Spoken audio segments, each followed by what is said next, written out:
La situación del anarcocapitalista es distinta, es decir, no podemos teorizar sobre cómo sería un futuro anarcocapitalista porque ese futuro no es un porvenir, sino que es un por hacer, y lo tendríamos que hacer en un entorno, en un proceso evolutivo de libertad, todos los seres humanos cooperando unos con otros y desarrollando sobre todo nuestra creatividad empresarial para dar solución a los diferentes problemas. Luego no podemos saber cómo sería ese futuro porque dependerá de un conocimiento empresarial y creativo humano que todavía no ha sido generado y que solo puede generarse en un entorno o proceso de libertad. Pero precisamente lo que nos impide conocer cómo sería el futuro, que es la capacidad empresarial y creativa del ser humano, es lo que nos da tranquilidad y seguridad de que los diferentes problemas serán solucionados en tiempo y forma conforme lleguen, porque la capacidad del ingenio humano, del esfuerzo empresarial de todos y cada uno de nosotros a lo largo de la historia es inmensa, sobre todo cuando se nos deja actuar en libertad. Ahora bien, el hecho de que no podamos conocer cómo sería ese futuro no quiere decir que no podamos hacer pues algún esfuerzo de imaginación. Así que quieren ustedes desarrollar un mini guión de ciencia ficción de cómo podría ser tal sociedad. Y antes de entrar rápidamente en el inventario, querría también hacer dos observaciones. Una de ellas es que vamos a hacer abstracción del proceso de transición. Eso sería motivo de otra reunión. Se ha hablado mucho, se ha pensado mucho, hay muchas maneras de aproximarse al ideal que vamos a ver ahora, que puede ser desmontar los estados en base a pequeños estados, ciudades-estado, nacionalismo liberal, o los functional overlapping competing jurisdictions de Bruno Frey, existen muchos procedimientos, pero y además esos procedimientos pueden ser evolutivos o revolucionarios. Una igualdad de circunstancias, parece que el gradualismo es más atractivo que la revolución, pero tampoco hay que, de alguna forma, rechazar las revoluciones, que tampoco tienen por qué ser sangrientas, y que en determinados momentos a lo largo de la historia se han producido saltos de gigante de tipo revolucionario en la buena dirección. Y dejando al margen el tema de la transición, no podemos decir más aquí y ahora, también tenemos que hablar del tema del vacío, es decir, el proceso de transición hacia donde queremos ir, y vamos a comentar ahora. No se trata de un proceso de vaciar, es decir, hay que acabar con el Estado, pero esto no significa que se produzca un vacío respecto de las funciones públicas que ahora malamente y a un coste exorbitado proporciona el Estado. Luego hay que dar una palabra de tranquilidad a todo ese ejército de funcionarios probos que hoy pues se dedican a dictar sentencias o a mantener el orden público, funcionarios de la Guardia Civil, etcétera, y explicarles que en un entorno de libertad como el que debemos de lograr, su labor sería mucho más moral, mucho más efectiva, mucho mejor para el bien público de lo que están haciendo ahora, pero sin que esto suponga rechazar de plano el esfuerzo que están llevando a cabo aquí y ahora. Bien, y dicho esto, pues vamos a empezar ya a coger el toro por los cuernos. ¿Y cómo podemos imaginar esta sociedad? Vamos a ver, les hago a todos la siguiente sugerencia. Yo continuamente tengo el cerebro en chip anarquista. Yo continuamente, desde que me levanto hasta que me acuesto, el cerebro en chip anarquista. Siempre. Y por tanto, en todas las relaciones en las que intervengo en todos los ámbitos, imagino cómo sería esto en una sociedad anarquista. Y eso es lo que les pido que hagan todos ustedes a partir de hoy. Hay que cambiar el chip a la anarquía y entonces ir pensando, ir imaginando. Es muy importante porque esto es algo altamente creativo. Se darán cuenta cómo se enriquece su vida, cómo aparecen continuamente nuevas sugerencias, nuevas ideas de tipo creativo y de tipo empresarial. Bueno, y lo que he hecho, como está el asunto muy de moda, ayer nuestro flamante, creo que ya será presidente nuevo del gobierno, Sánchez, dijo que iba a respetar los presupuestos del Estado que antes había aborrecido. No es para menos porque son unos presupuestos horribles. Lo que propongo hacer es lo siguiente. He cogido todas las partidas de los presupuestos con todas las funciones del Estado y ahora muy rápidamente vamos a enumerar y vamos a ver cómo podrían ser desde el punto de vista anarquista, cómo se podrían llevar desde el punto de vista anarquista. Bueno, pues vamos a ver. El 60% del presupuesto, el 50% del presupuesto son tres partidas: pensiones, sanidad y educación. Eliminar la intervención del Estado en estos tres ámbitos no plantea ningún problema. Porque es que además no solo tenemos claro a dónde queremos ir, sino que además ya se ha desarrollado el camino de cómo llegar a ese sitio. No me puedo extender, pero todos sabemos que es perfectamente posible pasar a un sistema privado de capitalización y que además a través de procedimientos democráticos se ha llevado a cabo en diferentes países como el Reino Unido, etc. El presupuesto de las pensiones son 140.000 millones. en los presupuestos del Estado, lo que equivale a 12.000 millones de euros al mes. Esa es la nómina de las pensiones. Sanidad, 3/4 de lo mismo. Allí donde se da libertad, pues la gente sale corriendo del maravilloso sistema de sanidad que dicen que es el mejor del mundo. España tiene no solo, es el país con más kilómetros de red del mundo, sino además es el país en el que se hacen más trasplantes del mundo. O sea, son mejores que nadie. Pero sin embargo, cuando se da la oportunidad para que la gente elija, por ejemplo, en el caso de los funcionarios del Estado, entre el 80 y el 90% de ellos, y son más de 2,5 millones, entre los que me incluyo, por cierto, cada año deciden salir corriendo del sistema público e irse al sistema privado. Ya le dije a Laschetti, distinguido exfuncionario actualmente exiliado en el extranjero en una universidad libertaria de Centroamérica, llamada Francisco Marroquín, que por favor, que lo que había que hacer era extender esta libertad a todos los ciudadanos de Madrid, y él en su momento se negó y eso le costó el cargo, como es lógico. Pero no hay mal que por bien no venga, porque gracias a eso recaló en Guatemala. La sanidad, para que se hagan ustedes una idea, equivale en España a 6 meses de nómina de pensiones, es decir, que viene a ser unos 70.000 escasos millones al año. Y educación, bueno, pues la educación ya saben ustedes que es la gran demanda de todos los estados con la finalidad de hacer o de garantizar un continuo lavado de cerebro a la ciudadanía para tenerla sometida al oprobio y a la presión y a la bota estatal. Y aquí hay un acuerdo entre todos los partidos. Todos los partidos están de acuerdo en que la educación tiene que ser estatal. Es uno de los graves errores de esa aberración del pensamiento que es el liberalismo clásico desde el siglo XIX. Ya saben ustedes que el liberalismo, es pecado, para empezar. A ver, Paco Cabella, es importante que el liberalismo es pecado. En segundo lugar, el liberalismo es teóricamente imposible. En tercer lugar, el liberalismo es una mariconada, pero cuidado, que esto no suponga para nada que no se interprete en sentido peyorativo para mis amigos homosexuales, a los que tengo el máximo respeto, sino que se haga la interpretación. Y además lleva dentro de sí mismo el liberalismo la semilla de su propia destrucción. Porque fíjense, el error de los liberales, a ver, todos los peperos que se enteren de una vez, es que en cuanto aceptan la existencia del Estado están perdidos. Porque una vez que existe el Estado es imposible limitar su crecimiento. La única posición sensata, coherente con la naturaleza del ser humano y que tenemos que defender, y es por lo que antes decía que tenemos que cambiar el chip, es la anarquía de propiedad privada, el capitalismo libertario o el anarcocapitalismo. O bien el anarcotradicionalismo, como decía antes, en honor del cura merino de la libertad, que es el padre Ripoll. Muy bien, pues todos quieren controlar la educación y lo que hay que hacer es eliminar la intervención del Estado en el ámbito de la educación. Este sería uno de los elementos esenciales. Se ha debatido mucho, si el bono escolar, etcétera, pero este es uno de los elementos esenciales. Bueno, ¿qué pasa con obras públicas? Vamos a hablar de defensa y obras públicas. Vamos a ver, todo el presupuesto de la defensa nacional es medio mes de nómina de las pensiones, son 7.000 millones de euros al año, medio mes, toda la defensa nacional. Hemos leído en la Universidad Rey Juan Carlos, una dignísima universidad de gran prestigio, como ustedes saben, y en la que yo profeso como catedrático, que da todo tipo de títulos, incluso a porteros de Liverpool.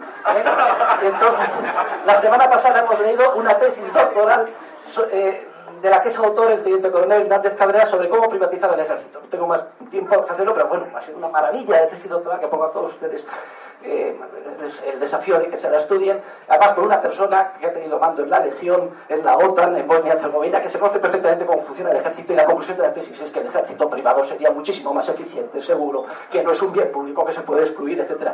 No tenemos más tiempo, pero ahí tienen ustedes el desafío. Es medio mes de nómina de las pensiones. Justicia, orden público y defensa. Bueno, esto es el típico que es necesario que el Estado pues intervenga para la justicia, orden público y defensa. Bien, el problema de la prevención, represión y sanción del delito es un tema esencial que hay que dar de respuesta y satisfacer las necesidades de la sociedad y de los seres humanos, como es lógico en cualquier ámbito, y sobre todo en el ámbito de la sociedad libre o anarcocapitalista en la que estamos centrados. Ya desde Gustave de Molinari se ha teorizado sobre cómo funcionaría este sistema. Y se ha hablado de diferentes posibilidades. Por ejemplo, un entramado de sociedades privadas tipo compañías de seguros que ofrecieran cada una de ellas o patrocinaran un sistema jurídico en competencia. por determinadas razones de economía, de las economías de escala, se supone que existirían 3, 4 o 5 que podrían estar o no superpuestas, pagaríamos nuestro dinero y esto, nuestra prima, y esto nos daría lugar, con tipo Prosegur, Securitas, etcétera, no solo a la correspondiente defensa, sino a también el correspondiente patrocinio, el correspondiente código jurídico, civil, penal y tal. Todo ello centrado en un sistema judicial basado en arbitrajes. Los jueces serían árbitros con un gran prestigio que podrían ser independientes o no, ser o no estar a sueldo o no de esas sociedades, o ser subcontratados por ellas, etcétera. Y aquí se ha hablado muchísimo de la puridad de esa justicia. Cualquier juez que fuera mínimamente corrupto inmediatamente perdería todo su prestigio, todo el patrocinio que tuviera, tendría un coste reputacional enorme, etc. A su vez, el coste de la prima sería diferente. O sea, hay gente que tiende a ser muy conflictiva, pues esto enseguida lo detecta el mercado y que se tiene que pagar mucho más dinero, y esto disminuiría el grado de conflictividad. Y no como ahora, que recurrir a los tribunales, como es prácticamente gratis, y si se pone una tasa le cuesta al ministerio a pobre Luis Gallardón, pues si lo he visto, pues no me acuerdo. Y España es el país más conflictivo jurídicamente del mundo después de Estados Unidos. Esto no sucedería en una sociedad libre. El orden público, lo mismo. Este es otro tema muy importante porque la provisión del servicio de seguridad, policía, etcétera, es totalmente aleatoria, depende de la suerte y sobre todo de los criterios de tipo político. No nos podemos extender sobre esto, se ha hablado muchísimo, pero utilicen ustedes el chip, pero no tengan ninguna duda de que una sociedad agrocapitalista proporcionaría estos servicios de una manera enormemente más efectiva. Todas las obras públicas de España, todas, incluido todos los AVEs, etcétera, medio mes de nómina de las pensiones, 7.000 millones de euros. Una cosa totalmente ridícula. ¿Qué se construiría, cómo y para quién? Lo decidiría el mercado en cada circunstancia. ¿Y cómo serían las calles? Pues todas privadas. Sí o no, porque también cabe concebir zonas francas, que de manera voluntaria se hiciera un pool, por aquí se puede pasar, por aquí no se puede pasar, pero sí que, dicen ustedes, el chip sería distinto. O sea, no podríamos ir a donde quisiéramos en cualquier momento, sino que si yo quiero ir a Navarra, pues tendría que apretar un botón por ordenador y la correspondiente agencia de viajes ocuparse de todos los permits o permisos, si es que voy a ir en avión, en tren, o voy a pasar por determinadas autopistas con los correspondientes seguros, circunstancias, seguro de que si voy por allí voy a poder volver si tengo un accidente, para evitar todos los problemas de efectos externos, de inmigrantes, favelas, que llegan a un sitio y luego no se quieran marchar, etc. O sea, aquí tenemos todo un mundo que se nos abre. Curiosamente, explicando esto a Mario Vargas Llosa, quedó el hombre horrorizado. Entonces yo no voy a poder salir a pasear por el centro de Madrid cuando me dé la gana. Yo le dije, hombre, tanto como eso, pues posiblemente no, pero si eres residente del centro de Madrid y eres copropietario de la correspondiente urbanización, sí. Oye, pues ya esa sociedad no me parece bien, porque yo quiero ir a donde me dé la gana en cualquier momento. Y digo, oye, es que eso no sucede en ninguna casa particular. Tienes que cambiar un poco de filosofía. Como es lógico, la seguridad en la sociedad anarcocapitalista sería infinitamente superior a la que es ahora. Porque no existiría Gran Hermano, como presumía supongo que próximamente cesado el director de la agencia tributaria, a ver si lo cesan ya, supongo que el lunes ya no estará diciendo nuevos impuestos y soy Gran Hermano y sobre todos ustedes. Eso no existiría, pero sí lo que habría un flujo de información y de control muchísimo mayor a la hora de controlar a las personas que llegan, dónde están, cuándo se van, etcétera, todo ello a nivel privado. La seguridad en las carreteras, les recomiendo que lean todos los trabajos, por ejemplo, de Walter Block. Las carreteras serían mucho más seguras, mucho más eficientes, con muchísima menos problemas de polución y efectos externos, y sobre todo con muchísima menos siniestralidad y muchos menos muertos. Desde luego se desarrollarían sistemas. La tecnología, esto es muy importante, va a favor del mundo anarcocapitalista. Esto es muy importante. Tú te subes en tu coche, no se aceptaría que la gente fuera en coches en carreteras privadas, autopistas privadas, que no tuvieran el sistema de que nada más sentarse y simplemente por el aliento detectar si has bebido o no has bebido, qué drogas te has tomado o no, y si no el coche ni siquiera se enciende. Esto, entre otras muchas posibilidades técnicas que existen o que van a existir a la vuelta de la esquina. Y como sería el tema de las armas y las ayudas al necesitado, también muy importante. Es que en la sociedad, como hay libertad de armas, ve todo el mundo armado y venga todo tipo de asesinatos, locos que van a los colegios, etc. Sí y no, porque en un entorno privado, una de las principales decisiones que se puede tomar, a nivel de entrar en un cine, en un colegio, una organización privada, etc., es que no se aceptan armas. Y hay todos sistemas técnicos y se está y tiene usted que dejar su arma. O esta es una zona libre de armas. A lo mejor sí, o a lo mejor No. ¿Y qué pasaría con las cárceles? Aquellas personas condenadas por antisociales que no dejan que podamos cooperar libremente, etcétera. Bueno, tengan en cuenta que la mayor parte de los crímenes que están relacionados siempre con el Estado, de que si ha habido una mordida, de que si no sé cuánto, tal, eso desaparecería. Los crímenes básicos serían los atentados contra la propiedad, los contratos, las estafas, etcétera. Y ahí, en esa sociedad anarcocapitalista, pues todo el entorno estaría, el entorno del entramado de la justicia estaría centrado en de alguna forma, recuperar a la víctima, ayudar a la víctima, reponerle lo que hubiera perdido, y estaría centrado básicamente en la víctima, y sobre todo en proteger a la sociedad de los criminales. Y aquí cabe concebir todo un entramado de cárceles subcontratadas privadas o incluso de reservas de criminales. Reservas de criminales es otro tema también del que se ha hablado, se ha imaginado, ¿no?, que se iban a dejar las reservas, por ejemplo en el Sahara, en sitios más o menos inhóspitos, y todas las personas, pues lo vamos a dejar aquí en esa reserva, reserva zona A, B y C. Bueno, las reservas zona C, pues sería ya el acabo, se estaría ahí poco menos que pegándose tiros, pero bien vigilados para que la gente no salga, pero bueno, con un cierto entorno de libertad entre ellos, y tendrían también su orden espontáneo establecido entre ellos. Estoy hablando simplemente de ideas que estoy lanzando, que se han trabajado y se han analizado. ¿Y qué pasaría con el dinero y el Banco Central? Bueno, el Banco Central no existiría y el dinero sería privado, y como es lógico, yo estoy convencido de que sería oro, ya veríamos que pasaba por la evolución, y los bancos todos operando con coeficiente de caja del 100%, porque el que no operara sería vaciado a la velocidad de la luz en un segundo, por la propia ciudadanía, no hay ninguna duda. Investigación, desarrollo, cultura, televisión y radio, que también se lleva, pues eso, un mes de coste de las pensiones. Esto no tiene ningún sentido. No habría nada de esto llevado a cabo por parte del Estado, porque el Estado no existiría.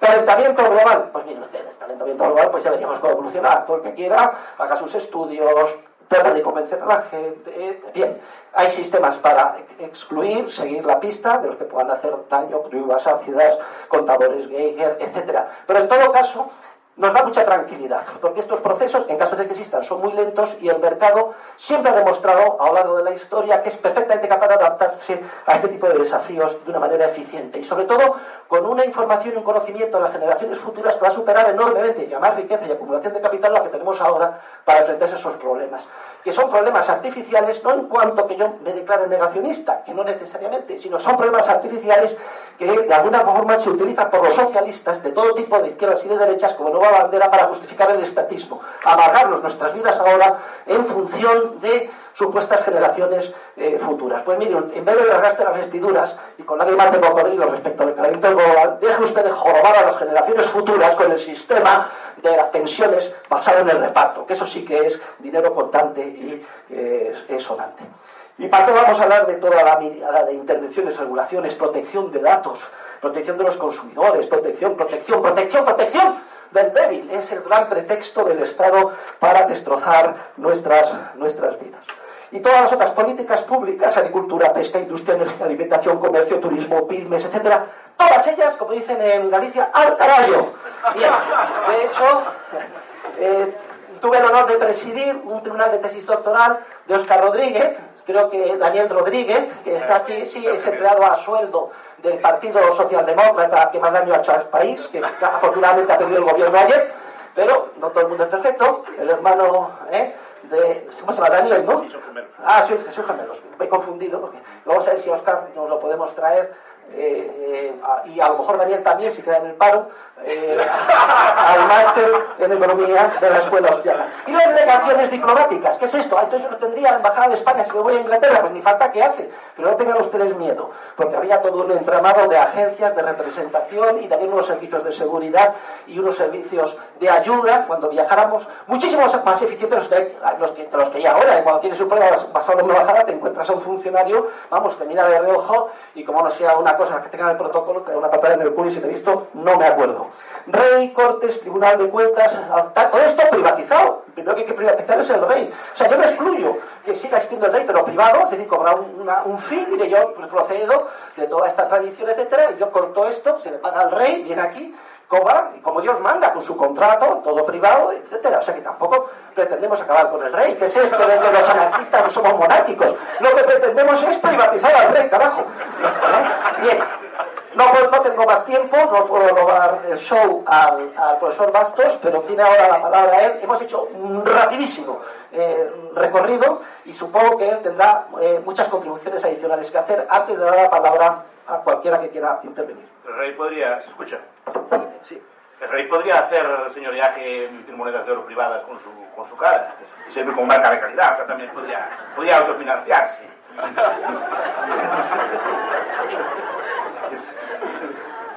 Bien, vamos a ver. El profesor Roberta, el cual es un honor inmerecido para mí estar, detalló las principales políticas públicas, las principales áreas de intervención del Estado y las fue criticando una por una. Mi visión, ya tenía pensado, el profesor iba a decir algo así, entonces ya pensé un tema distinto. Entonces, quiero reflexionar un poco sobre la anarquía, cómo sería, cómo funcionaría. Primero, el Estado no existe. Cuando digo esto la gente se asusta. Lo que quiero decir es que el Estado no tiene existencia ontológica. Esto es decir, no existe un ser llamado Estado. No hay una persona llamada Estado. No hay una señora llamada España ni un señor llamado Medalla que le pueda sacar una foto o que puedan presentar. Lo que llamamos Estado son personas organizadas y muy bien organizadas para extraer rentas, tributos y poder al resto de la población. Eso es lo primero que hay que tener claro. Son personas. Cuando digo que no existen las que nosotros pensamos que le pagamos impuestos a España, nos los pagamos a Rajoy reparte, o se los pagamos a Sánchez y Sánchez reparte. Eso es la realidad, porque el dinero va a un fondo y después ellos, en sus juegos y tal, reparten el dinero como ellos entienden pertinente, ¿no? Pero la idea es que no existe ontológicamente, o sea, y ese es el primer paso, ver que son personas y organizadas. Y si esas personas vivió el ser humano el 99% de su historia. Desde que hay Solo desde que hay historia escrita que curiosamente coincide con la historia del Estado. Explica James Scott en un libro reciente. La historia normalmente es la historia del Estado, no de lo que había fuera del Estado, que también el 90% del territorio históricamente estaba fuera del dominio total y el 99% del tiempo fuera del dominio total. Ese tipo de personas se instauraron en su momento, organizadas, y ahí está la clave que vamos a discutir, organizadas en anarquía.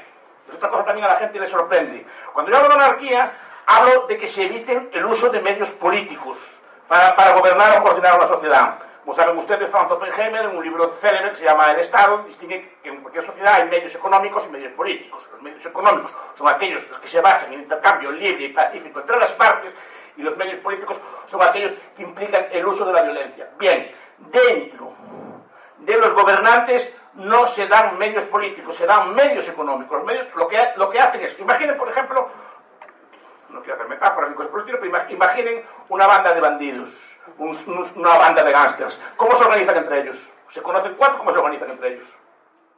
En anarquía.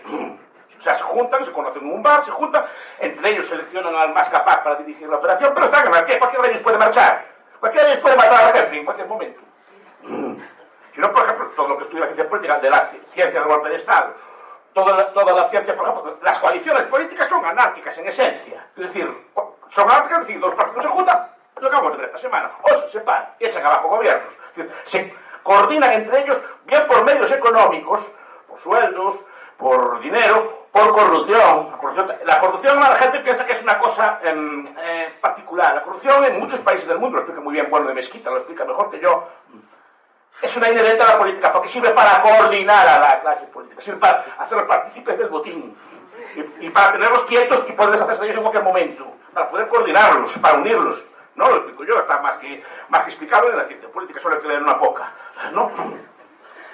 Entonces se coordinan bien por ideas, que también es otro medio anárquico, por ideología también puede funcionar, por códigos de honor, que también pueden funcionar, por reglas no escritas, que se pueden funcionar, y después por dinero. Entonces ya hay anarquía dentro del gobierno. Lo que pasa es que precisamente porque son anárquicos, están tan bien organizados. Si un jefe quisiera gobernar por mandato ese tipo de cosas, no sería capaz. Un Estado como el español no sería capaz de ser gobernado, incluso internamente, por mandato. Tiene que ser coordinado por ese tipo de reglas, acuerdos y con lealtades. Si no, tenemos una historia de todos los ejemplos, cuando algunos le dan una orden, simplemente la desobedecen, un golpe de Estado y echa abajo el Estado. Pues es anárquica, en el sentido de que nadie manda en los demás.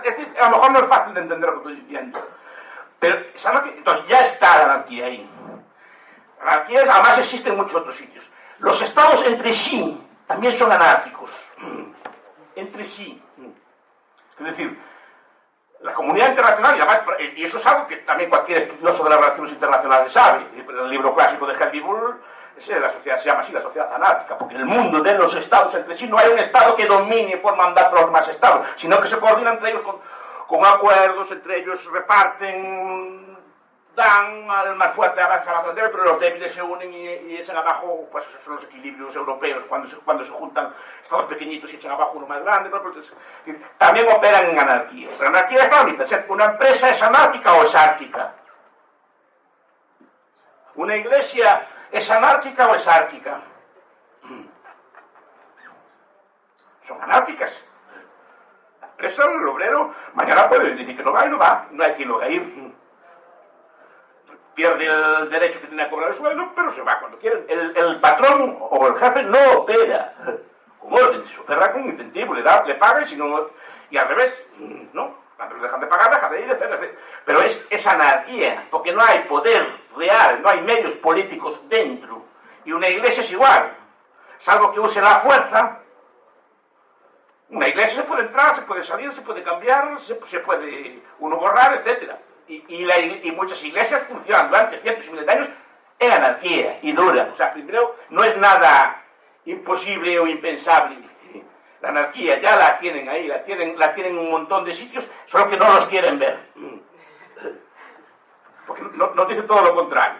Entonces, ¿podría funcionar la sociedad anarquista? Pues, pero ya está funcionando. Antes el profesor Huerta habló de las cárceles. No, las cárceles, incluso las cárceles, en muchas cárceles del mundo hay más delito dentro que fuera.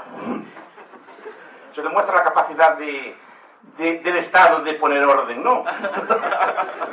Y Skarbek, en un libro reciente, dice que precisamente para los propios presos de defenderse tienen que montar organizaciones privadas dentro de las cárceles, tienen que montar gangs, tienen que montar bandas, porque si no, entras en anarquía, porque si no, en muchos países del mundo pasa, en España pasa, en Estados Unidos pasa en muchos sitios, porque si no, los presos están indefensos, porque el Estado no es capaz de protegerlos dentro de una cárcel, igual que hay más droga dentro de la cárcel que fuera de la cárcel, en muchos países del mundo.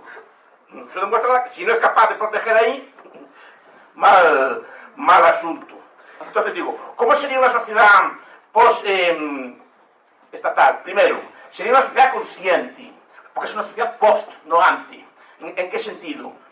Yo siempre digo, el Estado en buena medida se basa en la fuerza, etc., pero en buena parte de su fuerza se deriva en la creencia. Esto es, lo que dije yo, la primera frase que dije, que creen en el Estado, es brutal, porque piensan que están dándole dinero y que dan su vida, sacrifican trabajos, hacen corbeas, trabajos forzosos o cosas por el estilo, por una especie de ente trascendente que sustituye en buena medida esa divinidad. De hecho, los estados suplantan absolutamente toda la liturgia de la religión.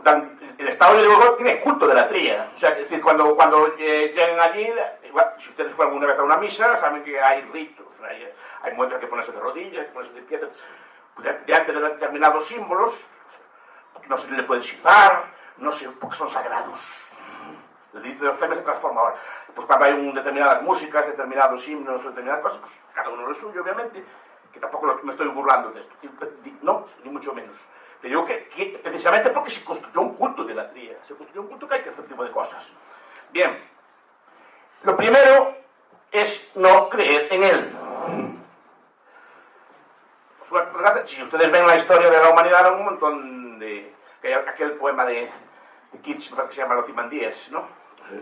Que habla de que encuentra una estatua en el medio del desierto, que era de un antiguo emperador y que no quedó nada de él. Todo aquel culto, todo aquel templo, toda aquella cosa, no quedó nada de él. La gente dejó de creer en él. ¿Qué le pasó al culto de Apolo en Delfos? Porque la gente dejó de creer en él. ¿Usted cree que ahora sale una persona vestida de faraón a un balcón allí a hablar de Egipto y la gente le haría respeto? No, la gente dejó de creer en el faraón. Y pues si dejan de creer en el Estado, el poder pierde. Y lo empiezan a ver.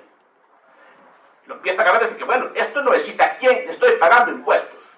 Y yo no soy una persona que llama a la gente a la revolución y soy revoltoso, soy una persona panhamburguesa, gordo, así pacífico. No soy ningún revoltoso ni nada así por el estilo. No, ni llamarla, pero primero que sepan que es así.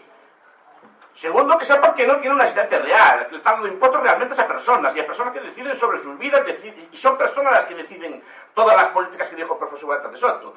Son personas las que deciden qué educación tienen sus niños, y no son necesariamente más competentes que son ustedes. Más bien al contrario.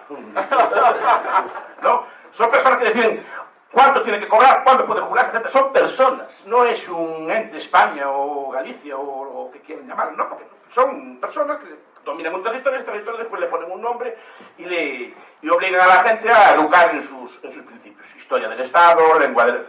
¿Cuál es el currículum educativo? ¿Qué currículum hay en una escuela? Yo se lo digo, lengua del Estado o lenguas.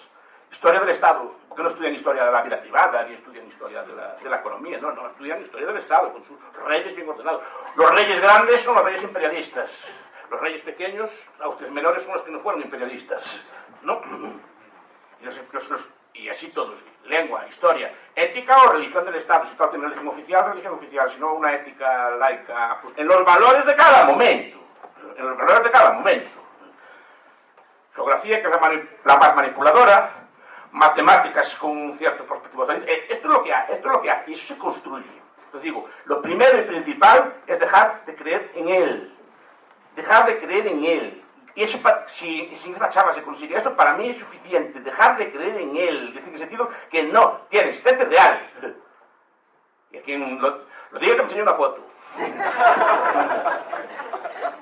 Porque al final lo que ven son una especie de símbolos. El Estado representa pues, con unos signos musicales, con unos símbolos, con unos edificios, con uniformes, con una serie de cosas, pero básicamente al final son personas. No viene el Estado a cobrar los impuestos, viene un señor o una señora. En nombre de él. Bien, eso es lo primero. La sociedad anarcocapitalista será una sociedad post, no antes. La anarquía existió, como dije antes. Esto lo estudian mucho los antropólogos, es una rama que creo que hay que estudiar, y los sociólogos históricos, ¿no? Por ejemplo, Pierre Clastres o muchos otros, o Killy, por ejemplo, o muchos antropólogos, bueno, que Scott, muchos seres humanos vivieron sin Estado y organización. De hecho, Clastres dice que buena parte de las luchas que había en los antiguos eran luchas contra el Estado, contra pueblos que querían imponerse a ellos. Y los indígenas se defendían, o nuestros antepasados se defendían como podían. Pero eso ya pasó. Lo que dice, por ejemplo, Pierre Claessing y los historiadores es que los antiguos estatalizados no sabían lo que les esperaba. Porque no tenían registros históricos, no sabían lo que les iba a pasar con qué tipo de cosas. Nosotros sí lo sabemos. Entonces, cualquier sociedad capitalista, si se decide, será en el futuro, no será en el pasado. Y será con personas, por lo menos con un porcentaje elevado, no todas obviamente, pero por lo menos con un porcentaje elevado, consciente de serlo. Entonces, cuando se habla de muchos problemas de defensa, de cosas por el estilo, primero es que hay muchos escenarios a plantear. ¿Es un escenario de una anarquía sola contra un mundo estatista o es un mundo todo estatista? Claro, porque hay que plantear como, por ejemplo, la defensa. Si todo el mundo es anarquista, no hay defensa externa, todo se reduce a defensa interna, todo se reduce a policía, porque no hay ningún ente agresor a gran escala que pueda invadir. Y en todo caso, claro, si hubiera violencia a gran escala, sería una externalidad negativa, si ese concepto existe, del propio Estado, ¿no? Entonces digo, ¿cómo sería eso? Pues, como decíamos ahora, primero yo no creo que fuera una sociedad atomizada. Primero no se sabe cómo va a ser, porque depende, repito, de la conciencia. Supongo que se establecerían comunidades de todo tipo. Pues algunas de corte religioso, pues otras de corte, por ejemplo, muy hipermoderno, así, ¿no? Como Noemí, así, gente tecnológica, otras serán comunidades tradicionales, otras y vivirán así, y después se comunicarán entre ellas. No tiene por qué ser necesariamente, habrá sociedades mixtas, habrá de mucho tipo de cosas, pero será comunitaria, no creo que sea un ente. Porque la comunidad también es anarquista, porque la comunidad no hay poder, porque yo cuando hablan de anarquía siempre pienso, no, son todos así, como pelos de punta, así de crestas, y así como el pelo de colores, como va la gente así moderna, ¿no? Todos así con chupas y con pinchos. Y después, no, el anarquismo es una situación de orden, pues sería de gente más o menos conservadora, viviendo en comunidades. El ejemplo, la metáfora que me gusta más poner, y te acabo, es la de Hobbit. Y después podemos entrar en políticas concretas o cómo se podría hacer esa transición, o tipo de cosas así. La metáfora es el Hobbit, la mía por lo menos. Mira cómo empieza el Hobbit, cómo empieza así, en sociedad conservadora, bien ordenada, sin estar. Pagan en oro. No hay figuras de poder, por lo menos en la película. No hay figuras de poder en la... Después están en Mordor y orcos y cosas así. Pero ese tipo de sociedad comunitaria, bien ordenada, tranquila, pacífica, tradicional, sería mi epítome de lo que entiendo yo por una anarquía, no una sociedad así de todos contra todos, como pinta Hobbes o como pinta esta gente, todo así. Que normalmente ese tipo de guerras de todos contra todos se dan en ambientes de lucha por el poder estatal, no se dan en ambientes así que la gente se envuelva loca una cosa por la otra. Se envuelve cuando de repente en guerras civiles hay pillajes, porque normalmente, igual que cuando Hobbes escribe su libro, escriben en el escenario de las guerras civiles británicas, de la revolución, perdón. Y ahí es donde se ve todo ese pillaje, pero es que es una guerra política.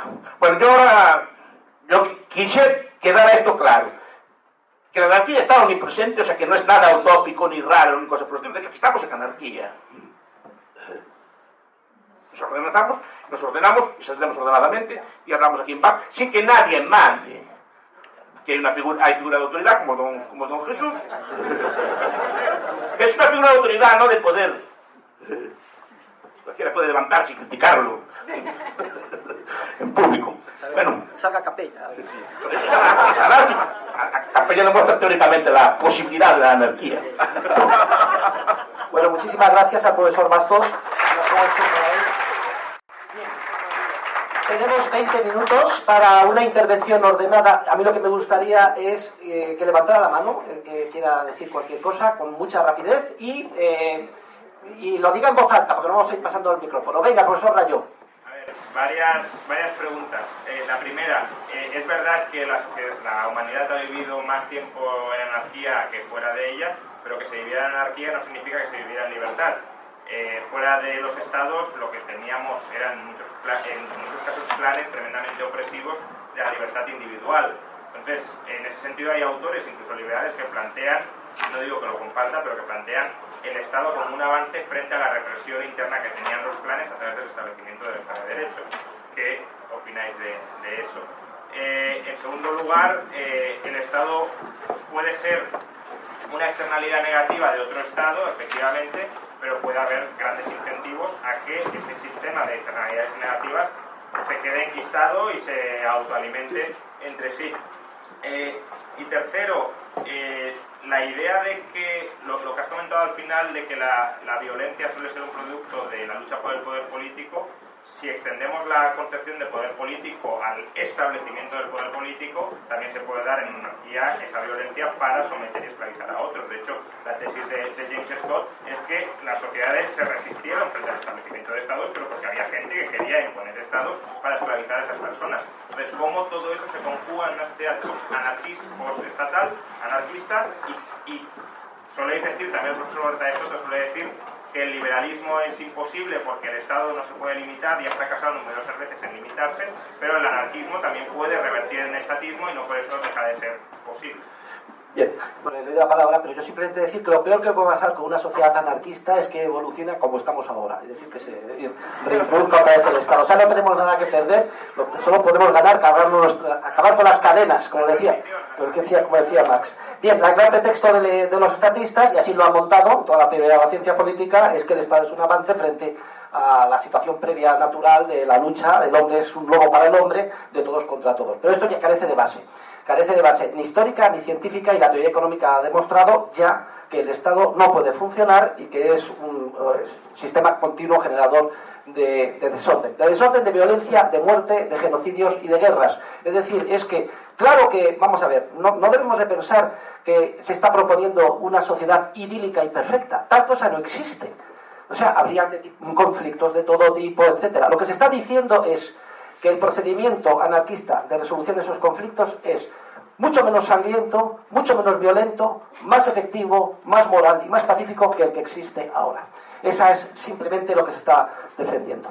De todas maneras, estoy seguro que el profesor Bastos quiere también hacer algún apunte. Quiero hacer algún apunte, sí. Primero, el argumento del clan es cierto. que no fuera una situación indebida, es una situación en el pasado. Yo lo uso no como argumento, como sociedad ideal, lo uso como argumento de factibilidad, no como argumento de deseabilidad, porque el argumento que se usa contra el anarquismo es que es imposible. Yo digo es posible, puede ser no deseable, eso podemos discutirlo, puede ser no deseable, pero no que es imposible, que es muy distinto. Y después ahí empezaríamos a discutir qué es lo que es deseable y no, y de dónde viene el concepto de libertad civil y ese tipo de cosas así. Y pues también es una construcción, el concepto de libertad civil moderno es una construcción contra el Estado. Precisamente para limitar frente al fenómeno del Estado ese concepto de libertad, de individualismo y cosas por esto se cree así. Pero digo, eso está en el pasado. Bien, entonces digo, la anarquía será de darse en el futuro. Entonces en el futuro tendríamos una sociedad ya construida totalmente. Entonces diríamos, ¿sería posible que una ente anárquico, la empresa de Nozick, por ejemplo, la agencia de seguridad de Nozick, se impusiera a los demás? Yo lo veo muy difícil. Pues muy difícil porque primero la sociedad no sería hasta del pasado.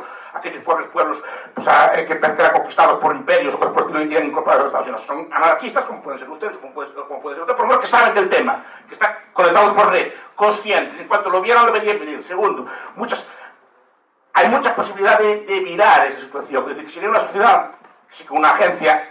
Primero, estamos suponiendo que la agencia sería como un Estado, pero sin Estado. O sea, ocuparía el territorio de un Estado. No piensa, por ejemplo, que podría ser perfectamente discontinua. Es perfectamente discontinua. Yo, por ejemplo, tengo un seguro con el profesor Huerta de Soto, de vida, pero después, por venir en avión y pagar con la visa, tengo otro seguro de vida, son superpuestos. Lo tengo en muchas otras cosas. Y además tengo seguridades superpuestas en muchos sitios, etc. Es decir, en cuanto una empresa empezara a hacer eso, las demás personas serían conscientes y lo harían. Además, no solo eso, es que empresas normales pueden derivar también en agencias de protección. Por ejemplo, una iglesia, que se lo digan por ejemplo los musulmanes, puede derivar en una agencia de protección relativamente fácil, ¿sí o no? Que no lo es. En principio no es una agencia de protección, pero si se ve amenazado, se puede derivar. Y se pueden establecer muchas formas, además que al existir toda una teoría, por ejemplo, de la guerra de guerrillas, al existir, por ejemplo, toda una teoría de resistencia tipo Gensarp o tipo Saul Alinsky, de resistencia contra el Estado, hay mucha teoría que se puede usar para frenar esa agencia. Además, me extrañaría cuál sería la primera agencia que empezar, y sobre todo que las agencias la dejaran. Y sobre todo, y otra cosa principal, porque la agencia iba a ser la única que funcionara bien. ¿Por qué en esa agencia tan mala y tan maléfica no iban los gángsters o los de la agencia a matar al jefe y quedarse con el negocio?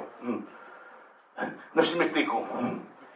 Porque tiene que ser la única que funcione bien. ¿Por qué no puede haber golpe dentro de la agencia? ¿Por qué no puede haber traición dentro de la agencia? Porque supone que va a ser ella la única que va a ser capaz de mandar a los demás, y las demás agencias van a ser tontas, ¿no?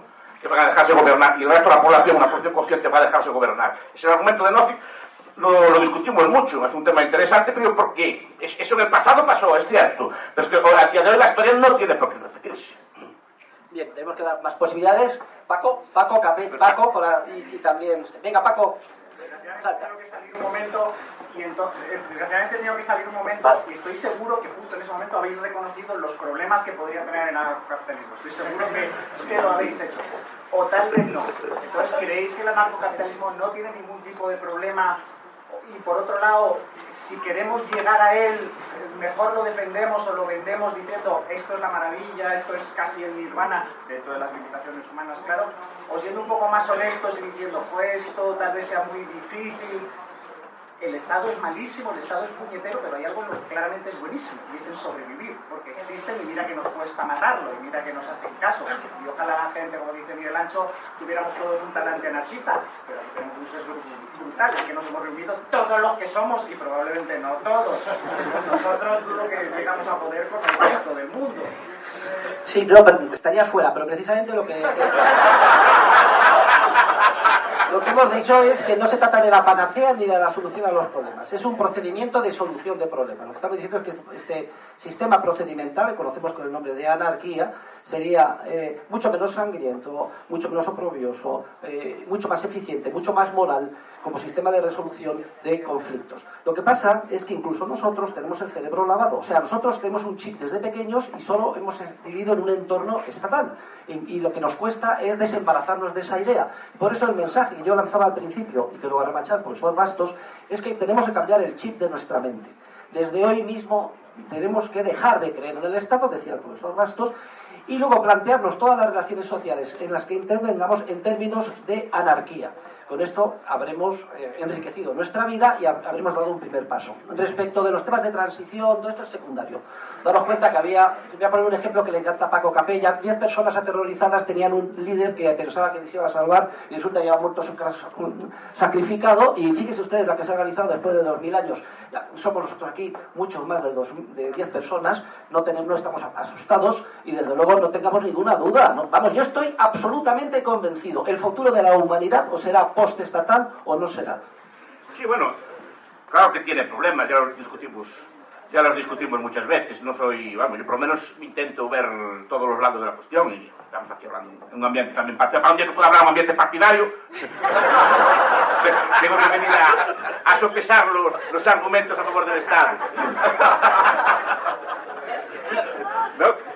Yo no estoy aquí, no, bueno, pero bueno, claro que lo sopesamos, estoy todo el día leyéndolos, el 90% de la ciencia política es así, el 90% de la economía es así, el 95, el 98, el 99 y de la sociología lo mismo, claro que los estoy considerando. Lo que está pues digo que el combate no tiene que ser de proponer una sociedad anarcocapitalista ya, mañana, sino es un proceso de construcción intelectual y por eso primero hay que, y es buena la labor que hace Paco, ver los objetos, o hacer radio, es decir, ver las críticas, a ver cómo se puede solucionar, porque si no, no tienes que ofrecer algo también en alternativa, tienes que explicar todo tipo de cosas. Primero tienes que explicar que es factible. Entonces, claro que tendría problemas a corto, pero básicamente yo creo que es un problema de ideas también. Una sociedad, hipotéticamente, que no va a ser anarcocapitalista, pues habría mucha menos violencia, porque tendríamos el principio del NAP. ¿No? O sea, teníamos el principio de no agresión. Entonces, que no, seríamos mucho más pacíficos, respetaríamos la propiedad privada, no robaríamos, pues usaríamos gente productiva, ahorradora, seria y cosas por el estilo. Entonces, es muy probable que ahí se diera el problema. Pero primero hay que convencer a la gente de esto, claro, pero el problema es cómo luchar y luchar contra un entorno racista, que repito, yo lo tengo también. Yo no, muchas veces, claro que soy consciente y estudio y leo estas cosas, pero claro que vivimos en un entorno racista. Yo muchas veces, claro, todavía estaba discutiendo si Rajoy no. A ver, es mi trabajo aparte, ¿no? Pero claro, al final te metes en los debates del día a día, no puedes escaparte del día a día, tienes que discutir, pues si son buenas subir las pensiones o bajarlas, son cosas estadísticas, tienes que estar todo el día viviendo allí. Pero otra cosa es que el combate tiene que ser, o la lucha tiene que ser de ámbito intelectual explicando, pues esto, y creo que la escuela austríaca ya ayuda mucho. Por ejemplo, a mí me ayuda mucho el concepto de individualismo metodológico. Solo los individuos existen y operan. Ahora, otra cosa es que las personas puedan tener imaginarios y creer en entes imaginarios o en cosas imaginarias y creer que éstas operan y actúan. Los ateos esto lo entienden muy bien. Porque ellos no creen en esa divinidad actuante. Yo soy ateo, pero soy ateo del Estado, no soy ateo del otro. No, digo que aplico los mismos conceptos que aplica un ateo a la divinidad y a la Iglesia, que dice que es un cuento, que es una cosa así, la desvela, y yo la aplico solo que la aplico al Estado. Por lo menos la Iglesia en muchos sitios, las iglesias en muchos sitios son voluntarias, las otras cosas, no sé, bueno. Bien, había, sí, rápidamente. Mi pregunta es de índole más etimológica. ¿Por qué la palabra anarquía si nosotros, o sea, en la universidad hay un gobierno, hay una jerarquía, en el Instituto Juan de Mariana también hay un gobierno, una jerarquía, en la empresa hay un gobierno, en la iglesia hay un gobierno? Sí hay, es decir, que sea un gobierno voluntario, no deja de ser un gobierno y por tanto, ¿por qué usa la palabra anarquía? Sí, porque bien, procede etimológicamente del griego, ana arkein, poder kratos, absoluto, se está refiriendo al poder del Estado o de la ciudad-estado, por tanto ausencia de poder estatal, pero como lógico no de gobierno. En una familia pues hay una organización, manda el padre, manda la madre, en una comunidad, etcétera. Y eso es otra idea también muy importante. Los estatistas han encargado de desprestigiar el término anarquía, y de manera que la gente lo relaciona con pues, alocados terroristas que lanzan bombas, etcétera, ¿vale? Somos ácratas y anarquistas y muy orgullosos de serlo. Muy orgulloso. Digo que el Estado es un ente que pretende monopolizar todas las demás relaciones. Por ejemplo, usted aquí, aquí la autoridad es el profesor Huerta, cuando decida se acaba la sesión y se disuelve, ¿no? A lo mejor salimos aquí, en un campo de fútbol es usted el jefe, y yo lo obedezco. Y en muchos ámbitos estamos sometidos a gobierno y pasamos de ser gobernantes a ser gobernados en muchos ámbitos de la vida. Lo que pasa es que el Estado pretende ser el último referente, ser el que monopolice y regule todos los demás poderes. Y es un poder distinto. Aquí no se usa la fuerza contra nadie. Aquí quien quiere entrar, entra, quien quiere salir, sale, quien no está a gusto, etc. En el Estado usa la fuerza.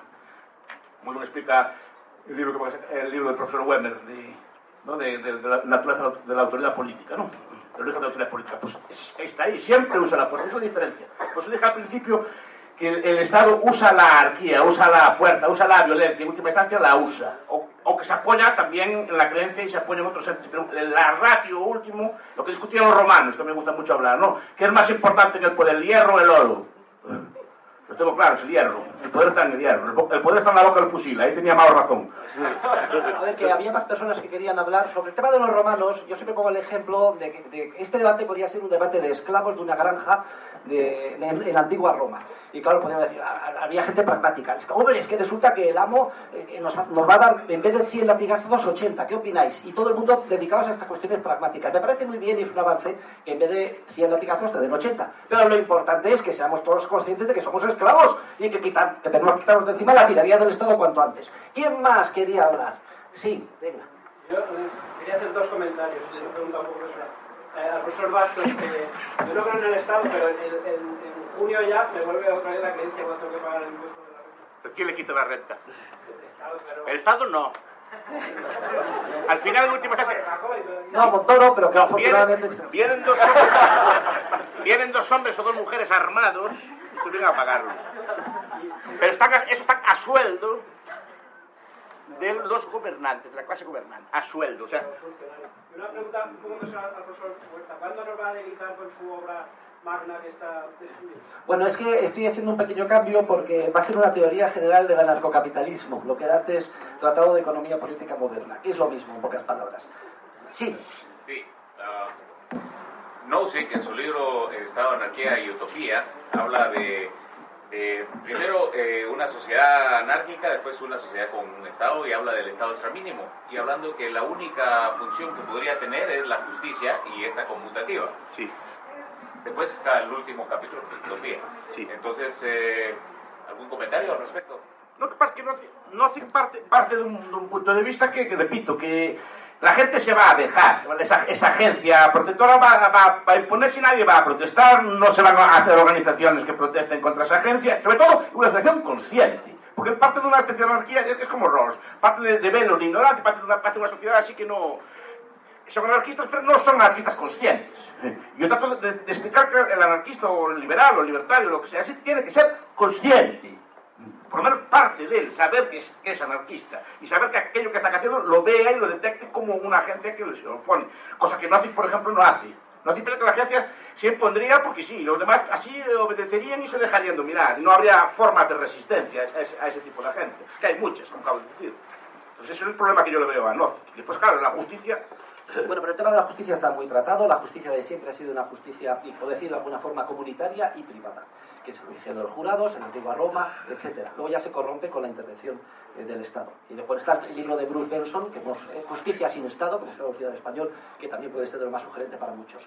Más preguntas, más intervenciones. Sí, rápido. Mi pregunta es acerca de cómo se implementaría el anarquismo, ya que, por ejemplo, el comunismo siempre habla de la destrucción del Estado, pero antes hay que pasar por el socialismo. Mi pregunta es, ¿el anarquismo debe pasar por una fase previa? Bueno, habla sobre el tema de la transición, de cómo se llegaría al anarquismo. Bueno, este es un tema que ya he dicho al principio, que sería objeto de otro seminario, la transición. Lo importante es que cambiemos el chip y nos demos cuenta de que somos esclavos del Estado y dejemos de creer en él. Más intervenciones. Sí. Yo quería preguntar si como desde el lado filosófico, cómo sería la estructura vital de una persona que está ahí, porque estamos presuponiendo que tiene que ser hiperconsciente y tiene que manejar todo el rato un montón de información, pero es que eso no va a pasar, o sea, es imposible que uno desde el momento en el que nazca sea anarquista conscientemente, ¿no? Y eso precisamente es como donde está el punto débil, como por ejemplo, cuando ya solamente usted ponía el ejemplo de que no puedes caminar por donde quieras. Si la vida es como una ecuación entre saber a qué atenerme y creatividad, en este sitio no sabes mucho a qué atenerte y entonces no tienes como las bases mínimas para poder desarrollar también tu creatividad, ¿no? Es una pregunta... No, bueno, si estamos ya en la sociedad anarquista postestatal, no hay ningún problema. Tú ya naces de pequeño en tu familia, en tu entorno, te parece lo más normal del mundo, tu comunidad, el jardín al que puedes ir, al que no puedes ir. Anda, que suerte tenemos. Hemos conseguido un permit y vamos a ir a Mallorca. ¿Te parecería lo más normal del mundo? Lo que estás planteando quizás es el problema de la transición hacia esa situación, partiendo de una situación en la que estamos totalmente con el cerebro lavado a través del Estado. Sobre el tema de la transición también habría mucho que hablar. Sí. A ver, Hay dos vías de transición. Una, en este sentido, lo que plantea Wemer, en el sentido de crear algún tipo de microestado que empiezan aquí que se vaya extendiendo, tipo un país tipo Liechtenstein, una cosa así, es una cosa que se plantea, que unos sitios altamente civilizados, en el sentido de que no sean sometidos inmediatamente a agresión, ¿no? Un país en un entorno suizo, una cosa por el estilo, o bien puede hacer transición, por ejemplo, por tecnología. Se puede discutir esto también, ¿no? El tipo blockchain y cosas por el estilo. Blockchain, por ejemplo, la cripto, pero no solo la criptomoneda, la certificación privada de propiedad, por ejemplo. No, todo ese tipo de elementos de comunicación que eliminan cosas pueden hacer que el Estado en muchas cosas sea innecesario.